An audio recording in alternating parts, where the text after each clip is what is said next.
Boa noite. Boa noite para quem está chegando. Sejam bem-vindos.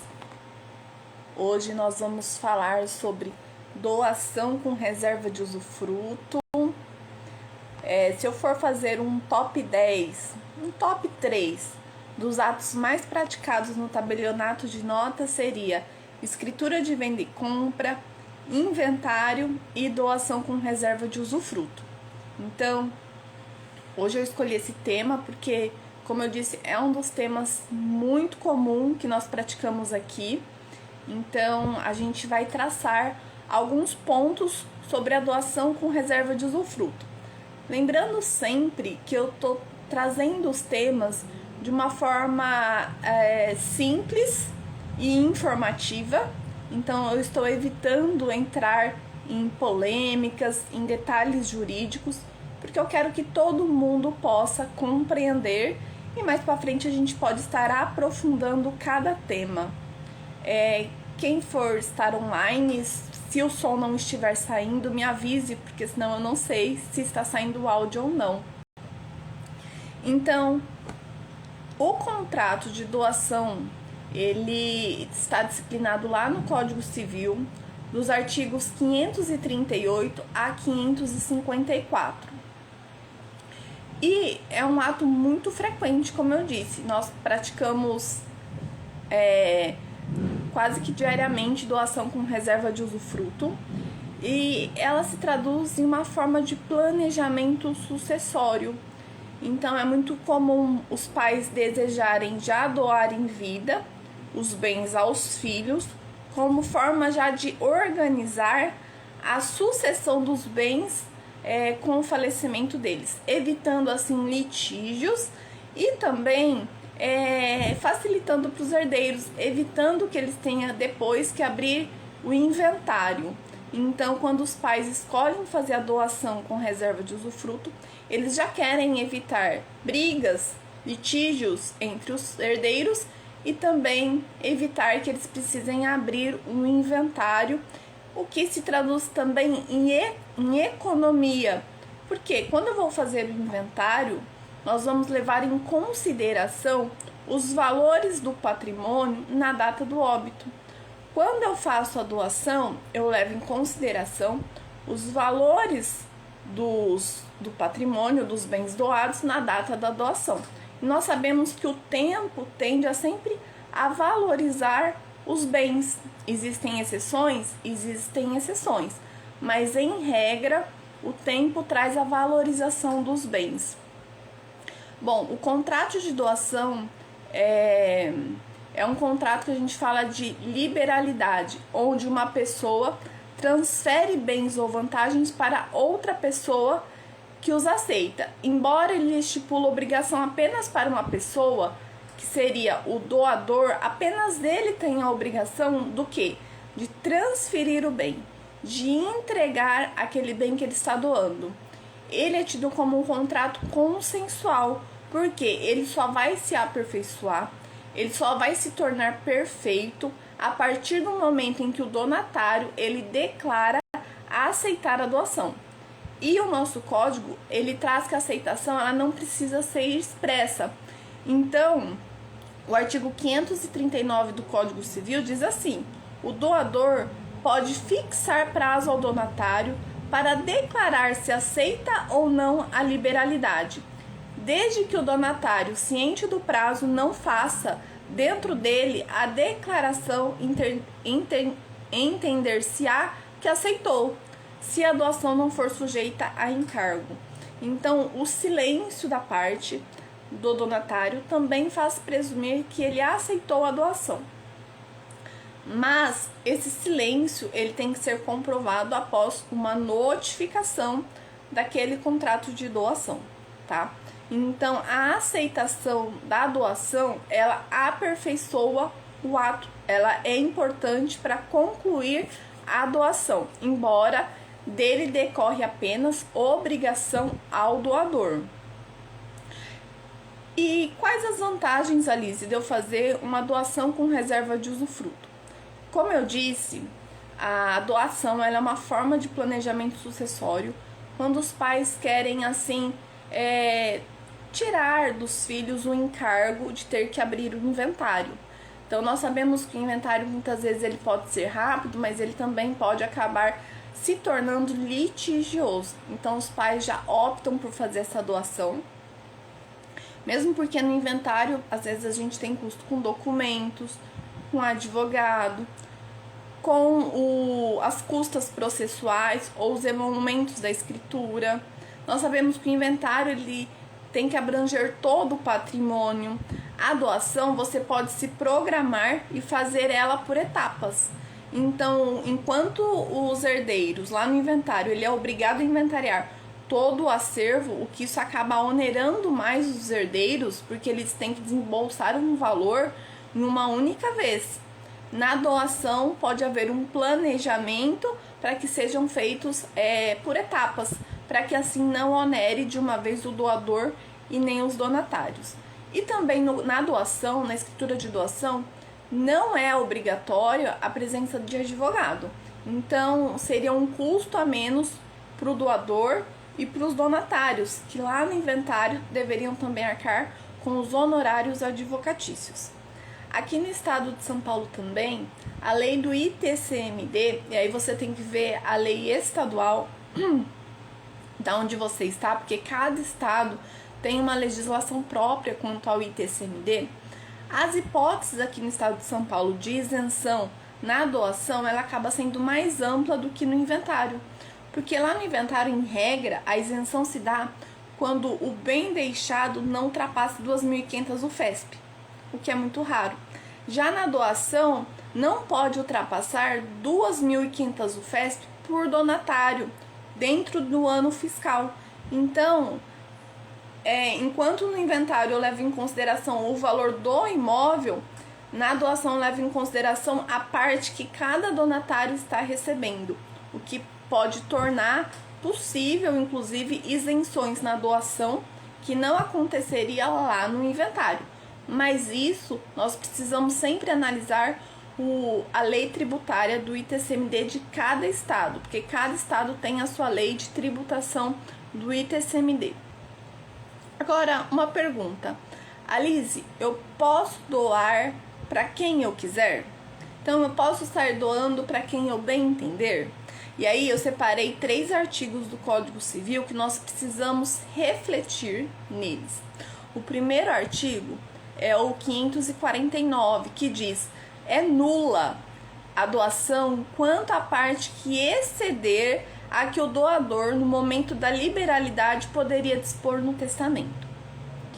O artigo 544 diz assim: a doação de ascendente a descendentes ou de um cônjuge a outra importa adiantamento de legítimo. E o artigo 1789 do Código Civil, eu vou explicar eles, diz assim: havendo herdeiros necessários, o testador só pode dispor da metade da herança. Ou seja, quando eu conjugo esses 3 artigos, eu percebo que eu só posso doar se eu tenho herdeiros necessários, que é o que fala a conjugação do artigo 1789 com o artigo 549, quando fala que é nula a doação da parte que excede a que o doador poderia dispor no testamento. E lá o artigo 1789 diz que, havendo herdeiros necessários, o testador só pode dispor de 50% dos seus bens. Logo, eu não posso sair doando meus bens para quem eu bem entender. Porque eu preciso primeiro verificar se o doador ele tem herdeiros necessários. Quem são os herdeiros necessários? São os descendentes, filhos, netos, bisnetos, ascendentes, pais, avós, bisavós, tataravós, ou cônjuge / companheiro. Embora existem discussões quanto ao companheiro, vamos botar o companheiro aqui do lado do cônjuge, só para a gente tratar de uma forma geral. Então, se eu tenho algum desses herdeiros, descendentes, ascendentes e cônjuge, eu só posso dispor no testamento de 50% dos meus bens, porque a lei garante a esses herdeiros 50% do meu patrimônio, que a lei chama de legítima. Quando a gente falar em legítima, Eu estou falando da metade do patrimônio em que o doador, o donatário, ele precisa reservar aos herdeiros necessários. Então, quando a pessoa senta aqui na minha cadeira, na minha frente, fala que quer doar os bens para uma pessoa, eu preciso perguntar: existe grau de parentesco entre vocês? Você possui herdeiros necessários? Você tem cônjuge? Você tem companheiro? Embora, como eu disse, companheiro tem uma discussão lá. Vou trazer ele aqui só para facilitar. Você tem descendentes? Você tem ascendentes? Ah, eu tenho um filho. E você vai doar para quem? Ah, eu quero doar para o meu vizinho, para um sobrinho. Veja, aí eu já tenho que orientar, porque aqui, com base no artigo 549, é nula a doação que excede aquilo que ele poderia dispor em testamento. E o que ele poderia dispor em testamento? Apenas 50% do seu patrimônio. Então, quando a pessoa que quer doar, ela quer doar os bens a terceiros, a gente precisa primeiro verificar se ele possui herdeiros necessários, porque se ele possuir, ele não pode doar a totalidade dos seus bens. Ele precisa reservar a metade para os herdeiros necessários. Alice, mas e se ele quisesse vender? Vender, ele pode. Então, se eu quero vender todos os meus bens, eu posso vender todos os meus bens mesmo tendo herdeiros necessários, porque quando eu vendo, eu tenho lucro, eu tenho uma contraprestação, eu vou receber um valor que volta para o meu patrimônio. Agora é diferente de eu doar. Quando eu dou, eu libero o meu patrimônio e eu não deixo nada. E a lei busca, então, preservar os herdeiros necessários com 50% do patrimônio, chamada de legítima. Então, o tabelião, quando chega alguém aqui no cartório que quer fazer doação, nós precisamos interrogar, nós precisamos questionar, nós precisamos identificar se ali está havendo alguma hipótese de nulidade ou anulabilidade, porque é nossa missão evitar atos que possam trazer litígios no futuro. Então, se o ato ele é nulo, o tabelião ele tem que se abster de praticar o ato. Então, pensa assim: Alice, se ele omitir que ele tem filhos, ele fala assim: não, eu não tenho filhos, eu não sou casado, e aí a questão do cônjuge é fácil a gente comprovar, porque a gente pede a certidão atualizada de nascimento ou de casamento. Não, Alice, sou divorciado, não tenho cônjuge, não tenho companheiro, não tenho filhos, meus pais, meus ascendentes todos faleceram e eu quero doar para um sobrinho. E ele omite que ele tem um filho. Não cabe ao tabelião sair investigando se ele realmente tem filho ou não. Então, essa é uma declaração dele. O tabelião vai certificar que informou ele, que orientou das causas de nulidade e lavra o ato. Aí o herdeiro que se sentiu prejudicado, ele tem o direito de entrar com a ação declaratória de nulidade daquele ato. Então, o tabelião, ele vai filtrar.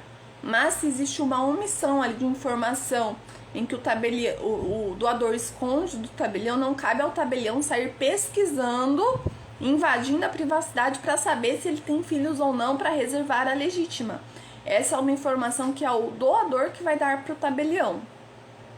Então, sempre lembrando que, inclusive aqui no Código de Normas do Estado de São Paulo, uma das nossas obrigações é colocar nas escrituras de doação o grau de parentesco entre doador e donatário, porque o artigo 544 do Código Civil, ele fala que quando a doação é de ascendentes para descendentes ou de um cônjuge ao outro, isso importa em adiantamento da herança. Então, se eu estou adiantando a herança, eu preciso declarar se ali existe relação de parentesco ou não.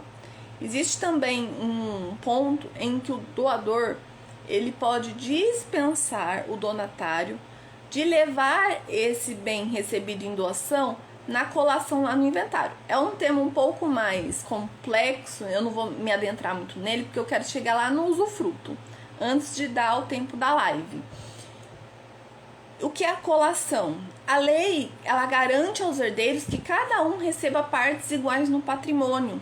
Se um filho recebe uma doação do pai em vida, se o pai o pai pode dispensar ele de colacionar aqueles bens, ou seja, lá no falecimento, ele pode dispensar esse filho de lá colacionar para equalizar a cota com os outros herdeiros. Agora, se esse bem excede o que o pai poderia dispor no testamento, avançando naquela parte da legítima dos outros herdeiros, aí os outros herdeiros têm que pedir no inventário que aquele herdeiro traga o que ele recebeu em doação para que eles possam equilibrar o quinhão de cada herdeiro, tá?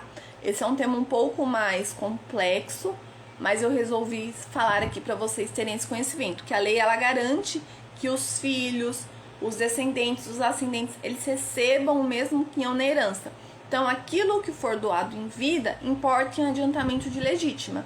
E se o doador ele quiser liberar esse herdeiro de colacionar lá no inventário, ele pode declarar isso lá no contrato de doação.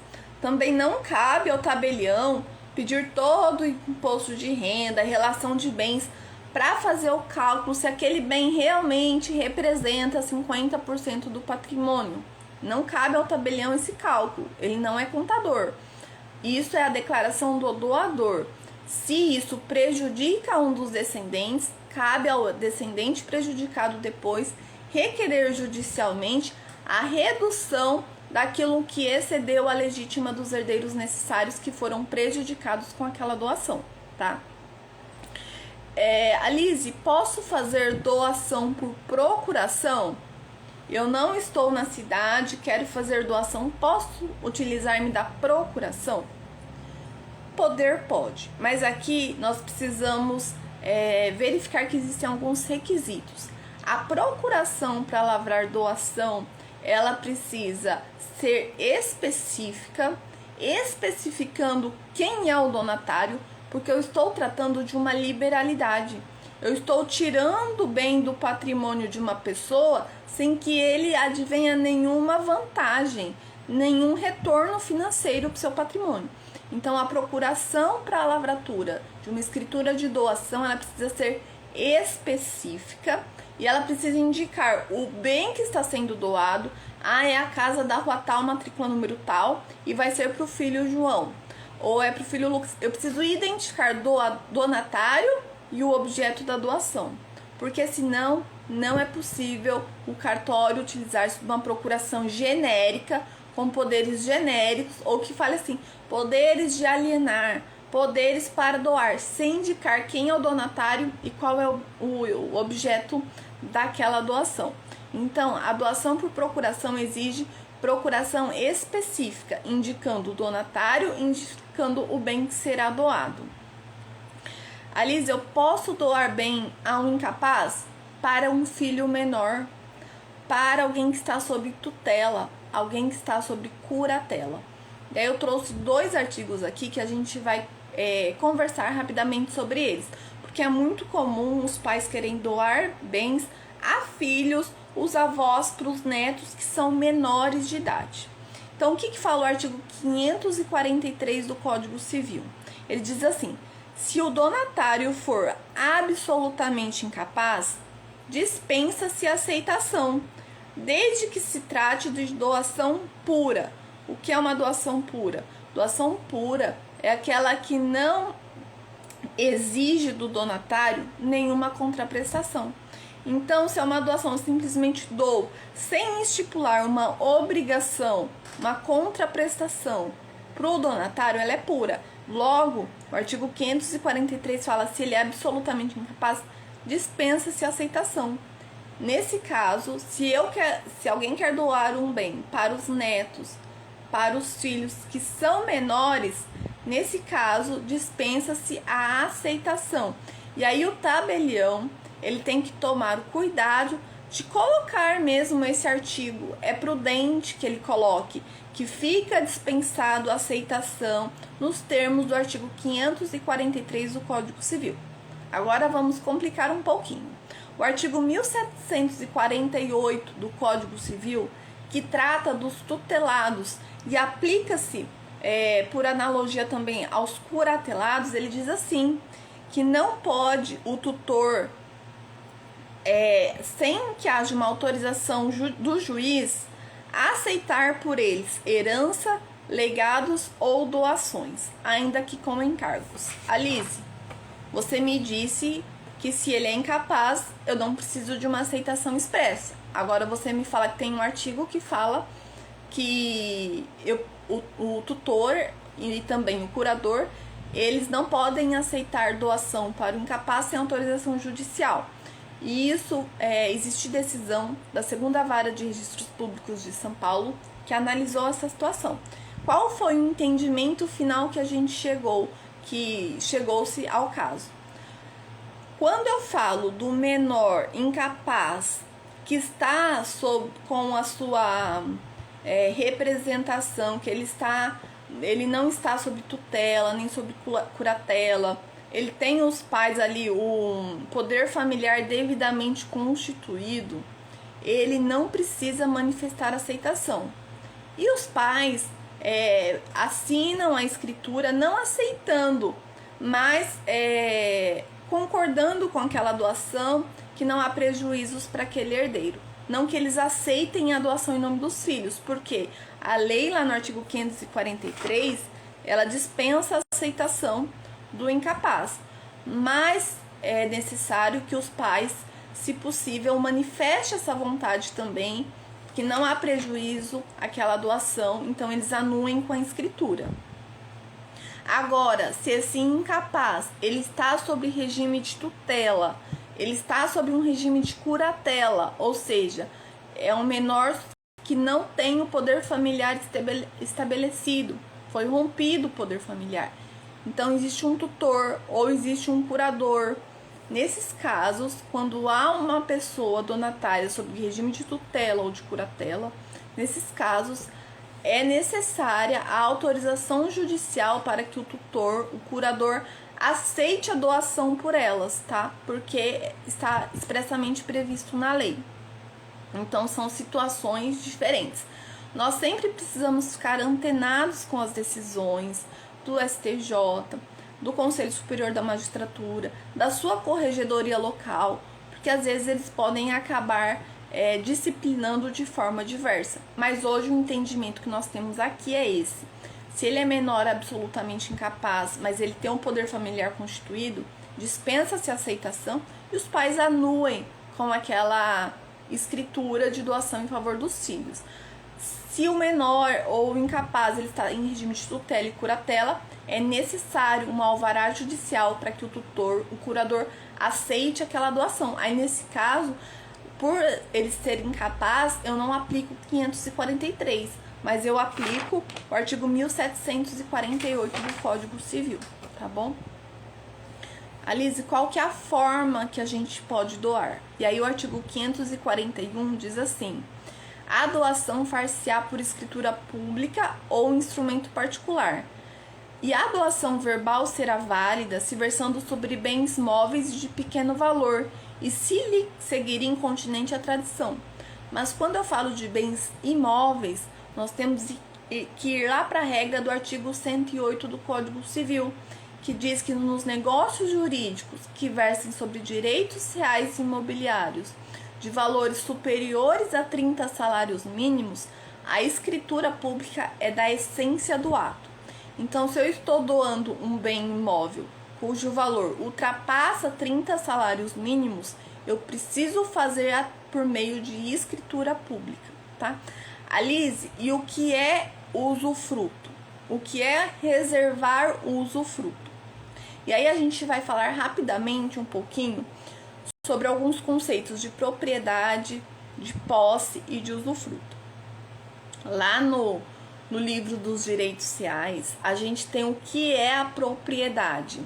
A propriedade, ela é a faculdade que uma pessoa tem de usar, gozar, dispor uma coisa e o direito de reavê-la do poder de quem quer que injustamente a possua ou a detenha. Então, são poderes, são faculdades de usar, gozar, dispor, ou seja, vender, doar e disponho da coisa, e de reavê-la no poder de quem injustamente a detenha. E mais, o proprietário ele tem essas faculdades e também ele tem um título de propriedade registrado no registro de imóveis. É isso que torna ele proprietário. A escritura registrada no registro de imóveis. Então, quando eu reúno essas faculdades mais o título registrado, eu tenho a propriedade. Aliás, o que é o usufruto? O usufruto está no artigo 1394, que diz que o usufrutuário tem direito à posse, uso, administração e percepção dos frutos. Eu consigo essas faculdades de usar, gozar, dispor, usar, gozar, dispor da coisa e reavê-la, eu posso desmembrar ela. Então eu posso atribuir para uma pessoa o direito de usar e gozar e manter para mim o direito de dispor e de reaver. É o que acontece no contrato de locação. Por que você loca o seu imóvel com segurança?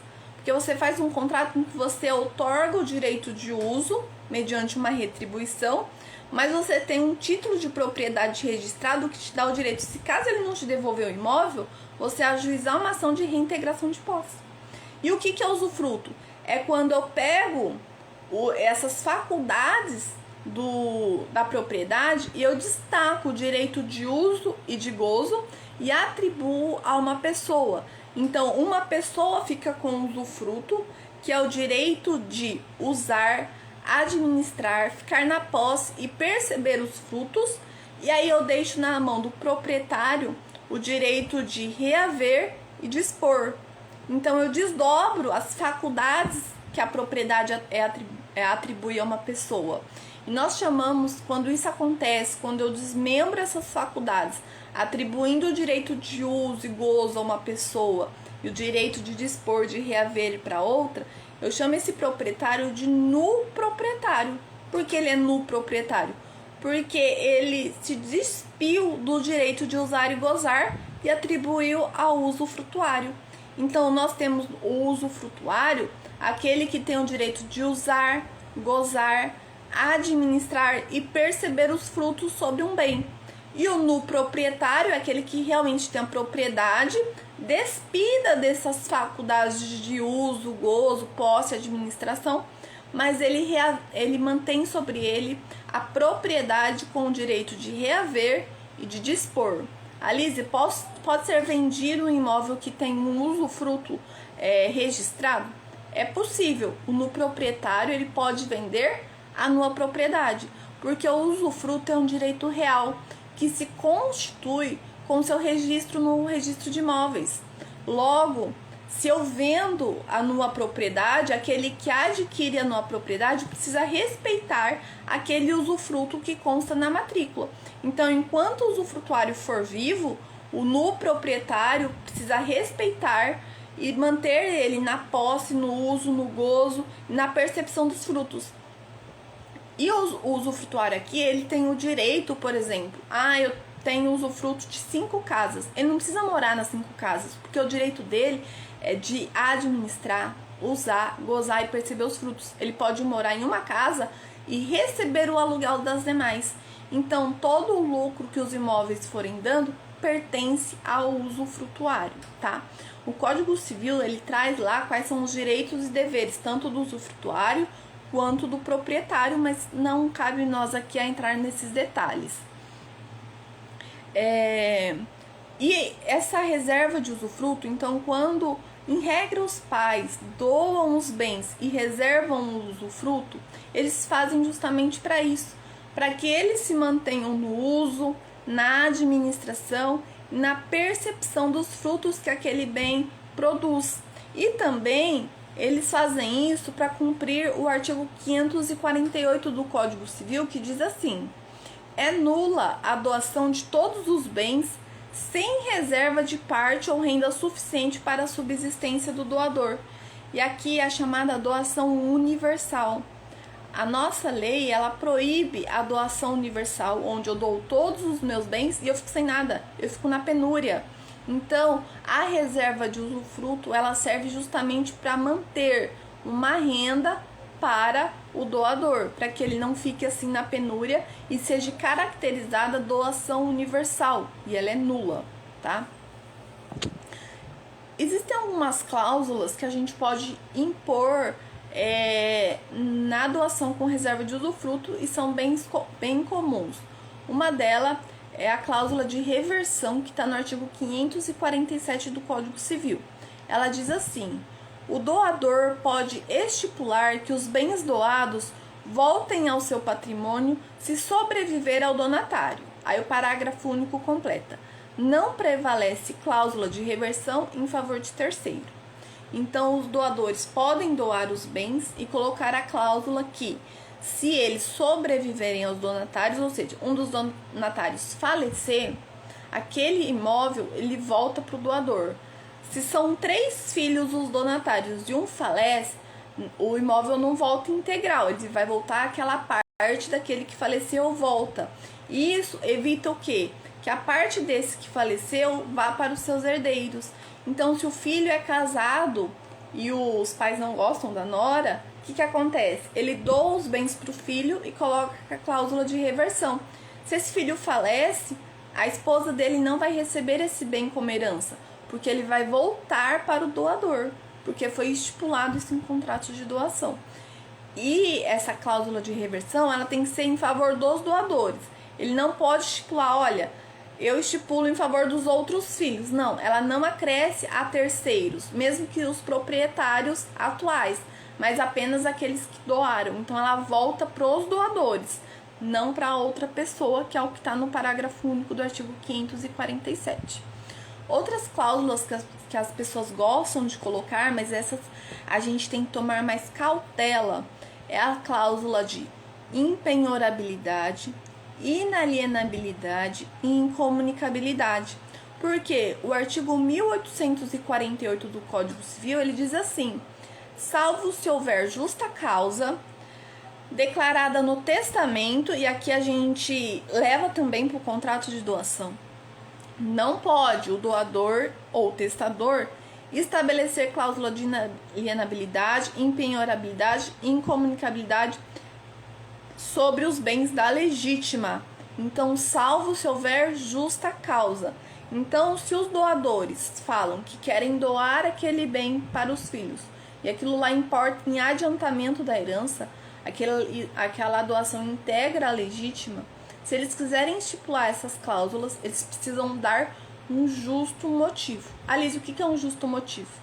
Essa é uma cláusula aberta, que cada caso é um caso. Então, cabe ao doador declarar qual que é o sentimento dele, e se houver impugnação lá no registro de imóveis, vai caber ao juiz analisar aquela causa para ver se ela realmente é justa ou não, tá? Não cabe ao tabelião fazer esse julgamento. Às vezes o filho é um pródigo que gasta todo o patrimônio, que não gosta de trabalhar, mas você vê que isso é uma cláusula aberta, não tem como eu estabelecer quais são as causas que seriam justas. Então, cabe ao doador declarar e depois, se necessário, cabe ao juiz verificar se essa causa realmente é justa ou não. Agora, se a doação é de bens que não integram a legítima, e aí sim o doador ele pode impor essas cláusulas.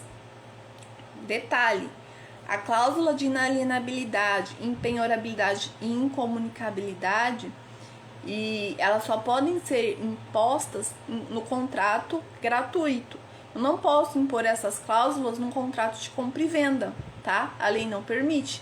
Então eu só posso impor essas cláusulas quando eu estou doando, quando eu estou fazendo um testamento e aquele bem doado não integra a legítima, e se integrar a legítima, tem que haver uma declaração de justa causa. Outro ponto é, essas cláusulas, elas não podem ser perpétuas, para sempre. Não quero que nunca venda o imóvel. Não, a nossa lei não permite, porque ela tiraria esse bem do comércio, feriria a função social da propriedade, isso não é bom para a economia no geral. Aliás, até quando pode durar essas cláusulas? No máximo, até a vida do donatário. Ela não pode ultrapassar a vida do donatário. Então, quando você vai estipular essas cláusulas, nós precisamos perguntar para o doador: a cláusula de inalienabilidade, impenhorabilidade e incomunicabilidade, ela vai ser temporária? Vou estipular 10 anos a partir do registro. 15 anos a partir do registro. É uma condição suspensiva. Acontecido, chegado no termo, cancela-se a cláusula. Ou não, eu quero que ela seja vitalícia a vida do doador. Logo, enquanto os doadores forem vivos, os filhos não podem alienar, nem vai se comunicar com o cônjuge, nem podem penhorar voluntariamente. Agora, ou quero que elas sejam vitalícias à vida dos donatários. Então, enquanto os donatários forem vivos, a cláusula permanece. Falecendo o donatário, as cláusulas também caem. E aí os herdeiros vão receber aquele imóvel livre das cláusulas, porque senão a gente tira aquele bem do comércio e isso a nossa lei não permite, porque tiraria a função social da propriedade e desestabilizaria toda a economia, a circulação de riquezas no país, tá? Então as cláusulas a gente sempre tem que perguntar, elas vão ser temporárias ou vitalícias, nunca perpétuas, e vitalícias a vida do doador ou do donatário. Então a gente precisa sempre deixar isso claro.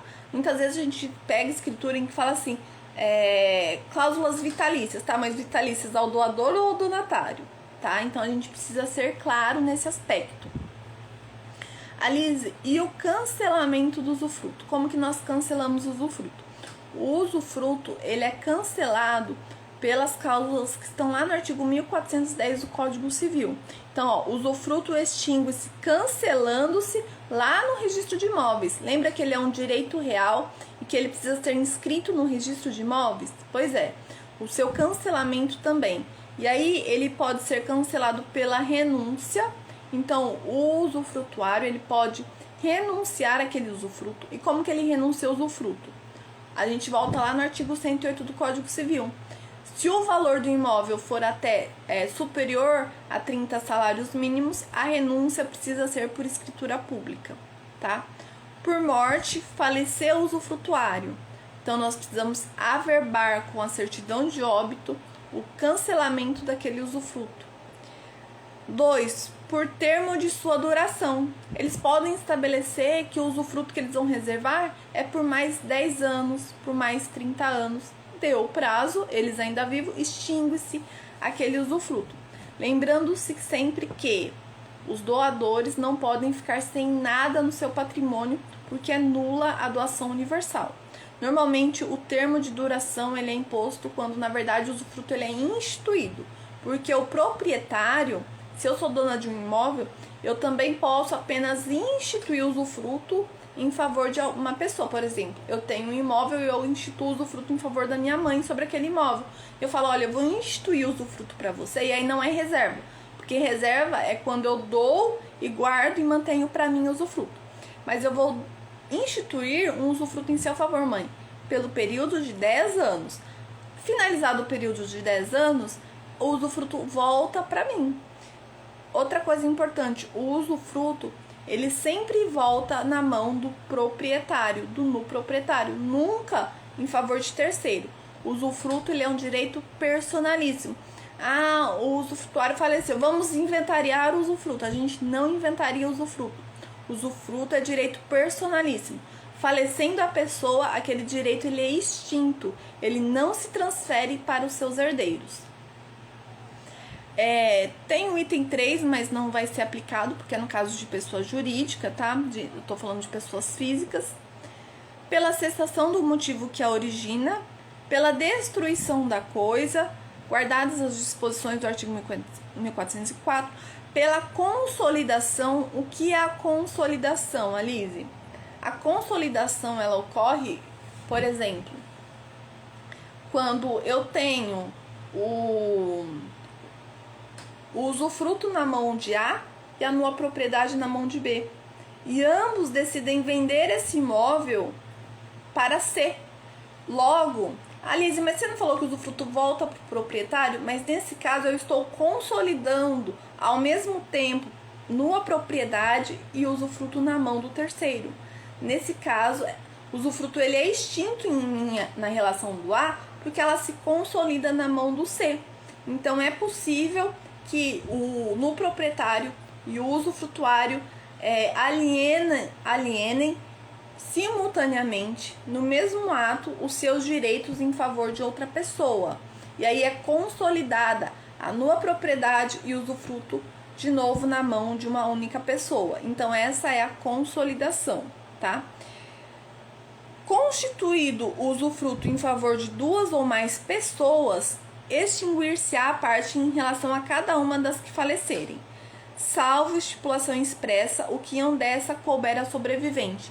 Então é muito comum quando o casal doa os bens aos filhos, eles reservam o usufruto, eles colocam essa cláusula do artigo 1411, que caso um dos usufrutuários faleçam, o seu quinhão do usufruto não vai para o proprietário, mas ela vai para o outro usufrutuário.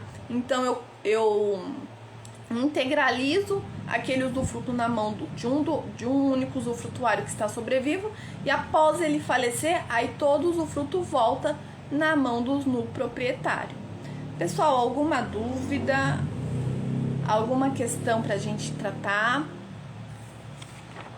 É importante também lembrar que o usufruto, a doação com usufruto, ela enseja a incidência do imposto de transmissão de doação, que a gente chama de ITCMD, tá? Então a gente sempre tem que observar a lei estadual de ITCMD para verificar as regras de isenção, de incidência e também, se é possível, o parcelamento postergado dessa doação com reserva de usufruto.